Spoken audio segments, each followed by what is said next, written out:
Mayam, good morning.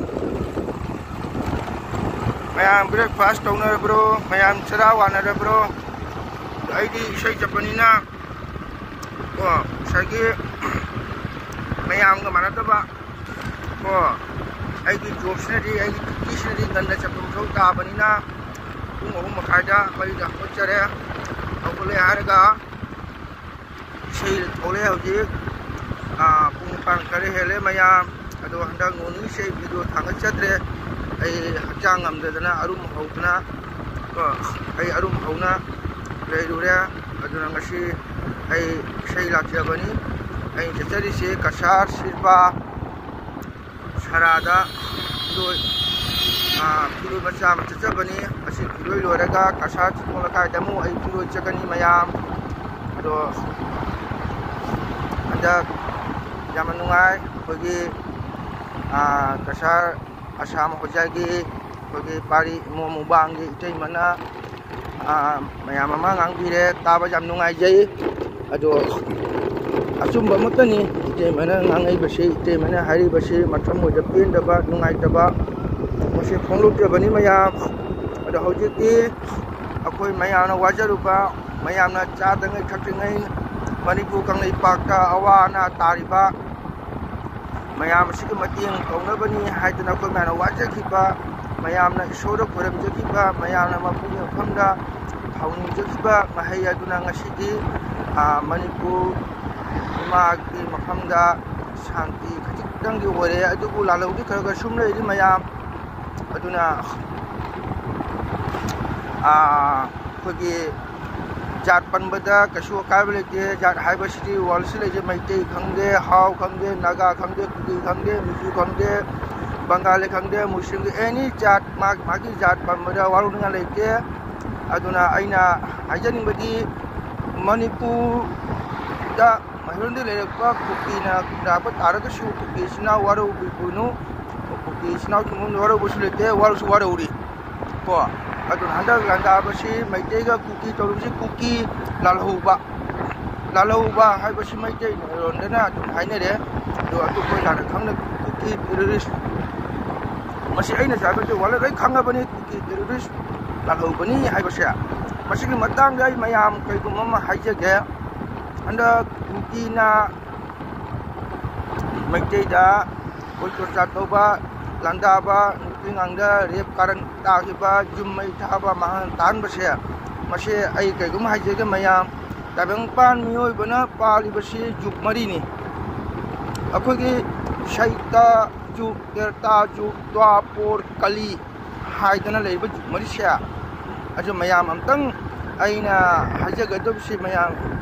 sum tabiu lalaga su lalen sum haibiu sumaga sum pakung tibiu ai waru bole jete aigi chenen sigisu ki macha apogi ke tara maite ron su khangdaba mari maron su phawdaba mai maron na kana te language khangjadraba kuki chakcha da singna ko chakcha da hai tare masagi mi ki wangang ngangdaba mi ki saja tata mi bi ma chakcha ba kauge chakcha da ba haina ai khanjege mase waru binu aina kai dum shu du ta shu ai gona haira soi waru ke aduna aina hajaning badi kogi shaita harba jukasida naran obata tawri narana narsing rup lawre aiga papi hari ko sikto dhato biaba maduga matungda narana sina tirta jukta akogi Ragumani Siram Chandra Padu obata tore Mayam khambi ni ko Ramayonda hariba tirta jugashida Ramna obata tawra matungda akogi Lanka gi Lankesh Rabon ka haido Rabon di chabo sune ma ki dharma chima mini adu ki dharma chim do kuki de jau ke Mayam adu morba Rabon ado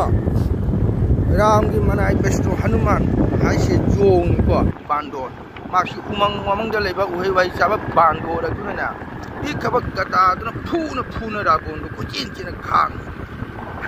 anu ban bong ma cha do phu ga kalle ba lan mit tu mana ga Rabon do kuchin chin khang ma ta Indrajit ka do adu mai tau tuna Ram na ma bu su udhar tau bi re Rabon do अदुगदी तेता जुग लोरे राबोन लान गरे अदुगदी मया द्वापर जुग चंगे द्वापर जुग सिदा कृष्ण अवतार तौरे कृष्ण अवतार गम कना फंगरे राबोन से अंकमो कंसो न पोरे मयाम खंगनि को टीवी दे को उबनी अदुना कंसा आइसु माचु वैष्णोनी मथम मथम ओब माकी सगी पाप तो लोइदना सुमा माई कर्म दो तुम लाक पाते होय से कर्म न लमजिंगे का हाइबदो तुमाय तौदना कंसदुमो कृष्ण अंगांग अदुना को इबुंगो सिना नौना ममागी कटफरा पोलपनी ममा दै पतिगी ओइरोस्ता पुया हारगा दसुदाना चोकचरे हारगा कंसदुमो हाथ्रेवा कृष्ण अंगांग गी रूप लौरे हारगा मथा पाकनी इतना माको हाले अरे द्वापर जुग लोरे मया उदे द्वापर लोरेगा कई लाए मया कली जुग लाए कली जुग मतंग से मया अंतंग तागो कली जुग कली है से मत्रों दा है गना कली को न चिंगा को करे का कली अदुगा इंग्लिश तागना कली से KALI कली के न चिंग को मया कली से अदुना कली जुग सिका मणिपुर तौरि से कली जुग कुकी KUKI कुकी अदुगा मजोन जु कली जुग के न चिंगे अदुना कली जुग सिका कना ओना पोरा रे सी गौरांग महाप्रभु नो गा तौरे हरगने अगे खोगी जोगाई मोधाई का हाइद मयाम खंगबिन को जोगाई मोधाई लानबि रे मयाम अदुना हौजिक कली जुग छिलुरकदना महाकाल कली हाइबा धर्म लेबदबा हिंसा ओ धर्म ने हिंजलबा ओ धर्म सिकना चले कुकी ने चले मसे कुकी सिनावसिंग वारो बिगनु हाजी आई लेचर आई सजत आई लमचत नीतिना मीना लोना हाइने मसे आई तन हाइबनते वालना लोना हाइने कुकी लालोबा हाइना अदुना कुकी सिंगसिना कली जुसिगा नैरबनी अदुबो मैतै हाइबा मैतै असिति धर्म चतबा कना हम लांजतबा धर्म तुना जोय होजबा मसे आइदना थागचबते को मैतै हाइ मैतै असि जात पुरम खंगे वलना खंगे मैतै से नाना प्रनस होबा मैतै असि जान जेंटल होबा मैतै दा मखोइना लांदारगनि मयाम अदुबो हंदा कुकीना तौरिबसे ओइथोइदबा ममंग चतसु ओइरोइदबा दुनम चतसु ओइरोइदबा तोंगाना आई मनपुर सर्टिफिकेट लेजगे चुराता पुकासे मंगदा मंगु को अदुना मसे बेतारा की सिंगसिना ओरिजिनल बेतारा कोगी मैं आकोगे मैते रोगी पारोगा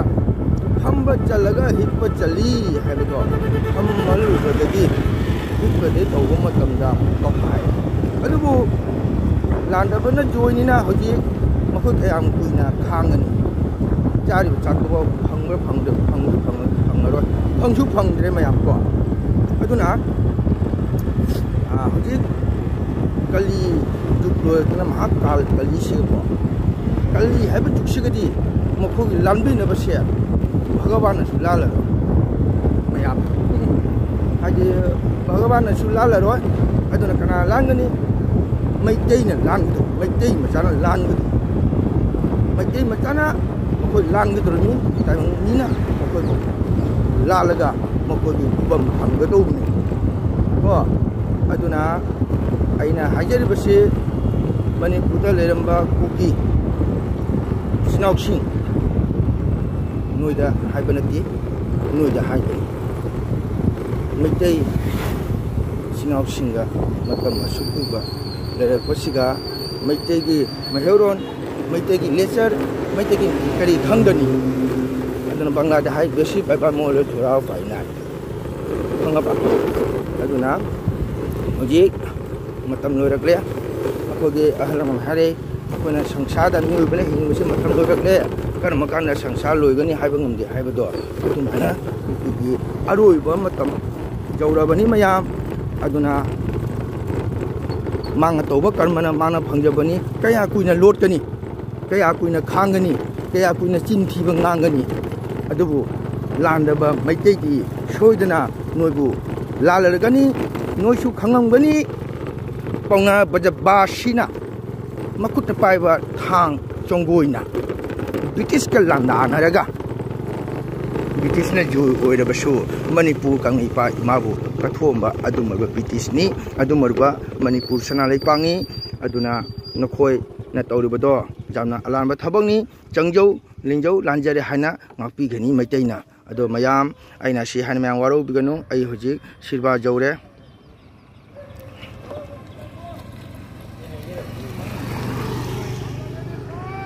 aduna ai sirba jaure mayam aduna mayam ai si haina waro biganu mayam aduna akhogi pari mom mubang itei mana haibirba wahai punama jam nungai tabata makhoi gi lecture makhoi gi niti ngangbani mayam aduna mayam ai siba jaure ise impham jaure aduna thamjarage mayam bas borak sing jaure mayam jemu borak sing jaure ubabarit ferry ghat hai se pham boji julinda dale mayam hina le ji julinda da singam chaure to ayo ji chino kai de gi loi ra halai mayam ko yam ba man de le te mayam passenger tuang ni nda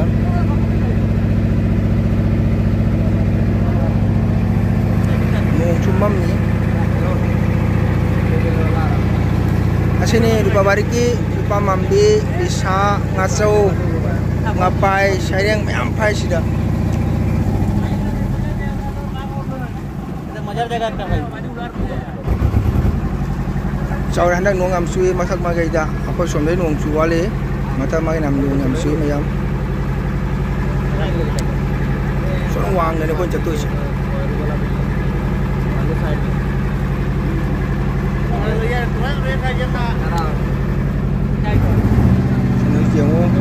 sini mapan tu ngadren